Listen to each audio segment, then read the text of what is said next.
Siapa mencintai uang tidak akan puas dengan uang. Dan siapa mencintai kekayaan tidak akan puas dengan penghasilannya. Ini pun sia-sia.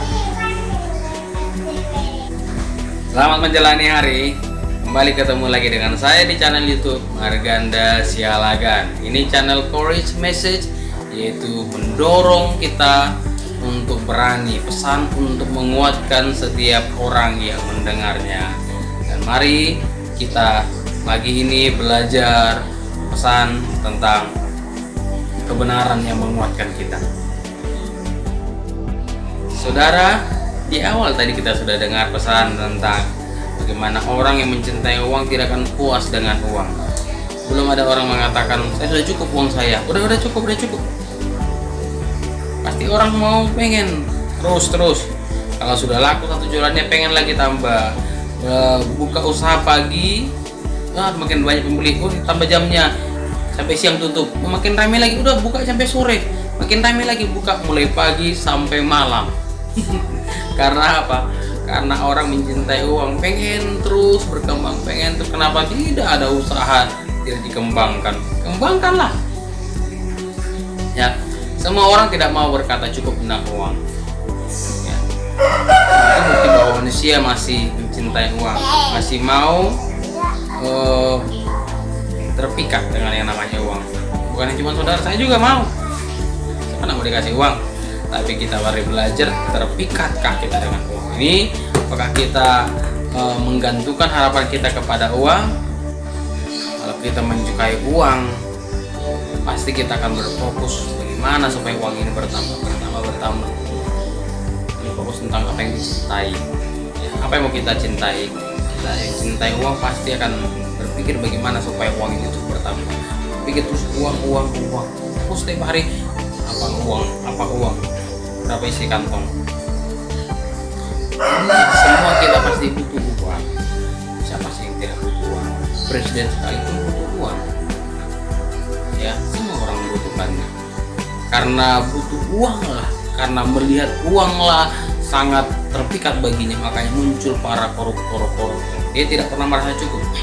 Mau sudah pegawai, mau sudah pemimpin, mau sudah kepala bagian, mau sudah menjadi pemimpin besar, menjadi sebagai anggota dewan, bisa mencintai uang. Punya properti, orang lain punya mobil baru, aku gimana? Ini tuh mobil, masa anggota dewan ini orang lain mobilnya baru, beli mobil baru. Orang lain mobilnya 2-3, aku kenapa 1?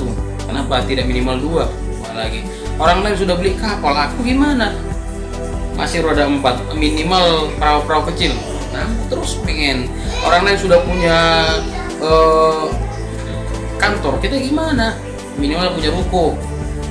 Pengen terus mencintai. Ya, orang tidak pernah merasa cukup dengan penghasilannya. Mencintai pekerjaan. Ya, kita bisa konsentrasi dalam pekerjaan, tapi kita jangan fokus lebih mencintai pekerjaan daripada apa yang penting dalam hidup kita. Ya, harus kita mencintai yang terbaik. Kita mencintai Tuhan kita, Allah kita. Kita akan fokus menyenangkan Dia, dan semua ini akan menjadi pendukung. Salah satu yang menguatkan bagi saya, cari dahulu kerajaan Allah dan kebenarannya, semua akan ditambahkan kepadamu. Ingat sekali lagi ya, cari dahulu kerajaan Allah dan kebenaran, maka semua akan ditambahkan kepadamu. Jangan dibalik. Cari yang ditambahkan kepadamu, maka kerajaan Allah dan kebenarannya akan nyusul. Jangan dibalik. Ya, hidup kita ini normal. Kita ini manusia biasa, tapi normalnya itu adalah kepala di atas, kaki di bawah. Orang luar biasa bisa membuat kakinya di atas, kepalanya di bawah. Tapi saking luar biasanya itu hidup terbalik. Bukan seperti itu yang dimaksudnya. Nah, kita sebagai manusia ciptaan itu kita menggunakan apa yang kita punya ini untuk mengasihi yang kuasa menciptakan kita. Mengasihi keluarga daripada pekerjaan. Ada orang saking mencintai pekerjaannya lupa waktu dengan keluarga. Berangkat pagi pulang malam, berangkat pagi ketemu paling ketemu istri, anak udah sempat jumpa, lalu pulang malam semua orang sudah tidur, pulangnya besok lagi, berikutnya lama-lama anak bertanya, ada orang pulang siang-siang, loh siapa? Kamu siapa? Nggak kenal lagi orang tuanya siapa. Ya, itu karena orang lebih mencintai pekerjaannya daripada mencintai yang penting dalam hidupnya. Mari kita fokus, lihat sudahkah kita terjerat dengan keadaan di sekeliling kita, terjerat dengan kekayaan kita, terjerat dengan uang. Sekali lagi, saya tidak anti uang, kita butuh uang untuk mau ngisi bensin, kita butuh uang untuk mau naik angkot, naik pesawat, kita butuh uang. Tapi jangan sampai uang itu yang mengontrol hidup kita, uang yang mengatur kita. Ada orang bilang uang yang mengatur negara, bukan. Ya, itu bisa terjadi uang yang mengatur negara kalau orang yang mengizinkan.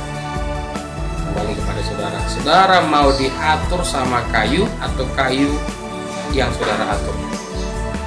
Ya, saudara punya kayu, sudah punya hati, suka hati, kayu ini mau saudara apain. Tapi kalau saudara takut sama kayu itu, ya kayu yang ngatur. Ini kayu yang pasti mukul kita. Tapi kita sudah terpengaruh dengan kayu, kita sudah dibawa aturan kayu. Seluruh dalam hidup ini sementara. Kalau kita punya mencintai yang sementara ini, habis itu kita mencintai yang lain, berarti kita sedang mencintai, memiliki gambaran hati yang mendua. Masih ingat yang sudah pecinta dulu di siaran televisi? Lupa siaran televisi apa itu ya? RCTI apa itu? Tutup TVRI. Itu cerita kisah hati yang mendua. Dia sudah punya istri yang cantik, punya anak-anak, tapi terpikat dengan seorang anak gadis. Waduh, yang cantik. Hati yang mendua. Nah, kalau kita sudah melihat fokus kepada hal yang utama, jangan mau terpikat. Kita sudah membuat selingkuh dalam hidup. Mungkin secara jasmani kita tidak selingkuh kepada wanita lain, kepada pria lain, tapi secara tingkah laku, secara kepribadian kita sedang selingkuh. Kita menyelingkuhi keluarga, menggantikan posisi keluarga dengan pekerjaan, menggantikan posisi ketaatan dengan cinta akan uang. Kalau hari ini saudara bagi seorang selingkuh rohani, tinggalkan itu, fokuslah, berubahlah, bertobatlah, tinggalkan. Ada banyak hal yang harus kita fokuskan, harus kita kerjakan, yang membuat hidup kita berdampak. Tidak ada orang yang bisa mengabdi kepada dua Tuhan. Mengabdi kepada Tuhan yang satu, mengabdi kepada Tuhan yang satu. Akhirnya kalau tidak mau, nanti dia akan pilih mana yang dia hianati, mana yang dia taat. Ya, ini bukan kayak poligami. Sudah poligami, punya dua istri, ya sama-sama, nggak bisa.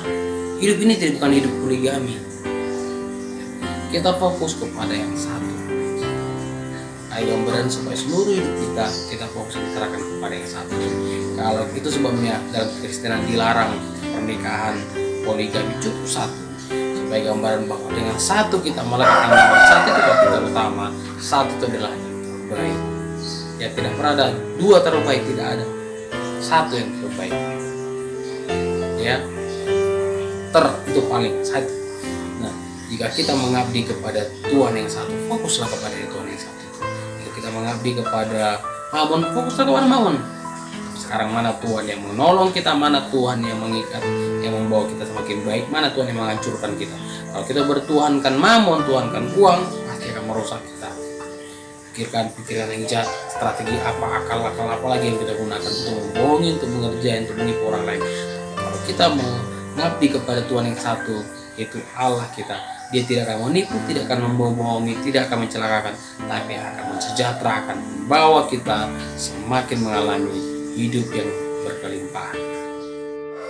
Jadi, saudara, mari kita jangan mencintai yang salah. Akar dari segala kejahatan adalah cinta uang. Akar dari segala kejahatan. Berarti ada pohon kejahatan. Pohon ini ada buah yang segala macam. Buahnya mungkin buah penipuan, buah kecurangan, mungkin buahnya buah yang tidak baik lah. Akarnya ini apa? Kejahatan ini akarnya adalah cinta akan uang. Cinta uang, semua ini menghasilkan cinta uang, membuat pohon ini subur, membuat kemana-mana cinta Allah merambat, akhirnya pohon semakin kuat menjalar, makin kuat bertumbuh, batangnya semakin segar, makin besar, daun-daunnya makin segar hijau, buahnya bertumbuh di mana-mana karena cinta akan uang. Hari ini pohon cinta akan uang harus kita tebang supaya tidak ada buahnya lagi, supaya tidak ada daunnya lagi. Kalau sudah ada buahnya, dia akan tumbuh jatuh menghasilkan pohon lagi, yaitu akarnya cinta akan uang. Semuanya harus ditebas habis supaya yang kita munculkan biarlah pohon kehidupan itu berakar, bertumbuh dalam diri kita, masih menghasilkan buah roh, buah kasih, sukacita, kesabaran, kemurahan, kebaikan, kesetiaan, kelemah lembutan, penguasaan diri. Ini akan bertumbuh dalam diri kita. Hari ini jangan cintai yang salah, memiliki cinta yang tulus, cinta yang benar, yaitu kita mencintai Tuhan kita, mencintai keluarga kita lebih daripada harta ini. Harta yang sementara, yang menolong kita nantinya adalah Tuhan melalui kuasa. Hari ini bangga bersama dengan orang-orang yang kita cintai keluarga kita. Banggalah memiliki Tuhan yang terutama di hidup kita. Selamat menjalani hari. Tuhan memberkati.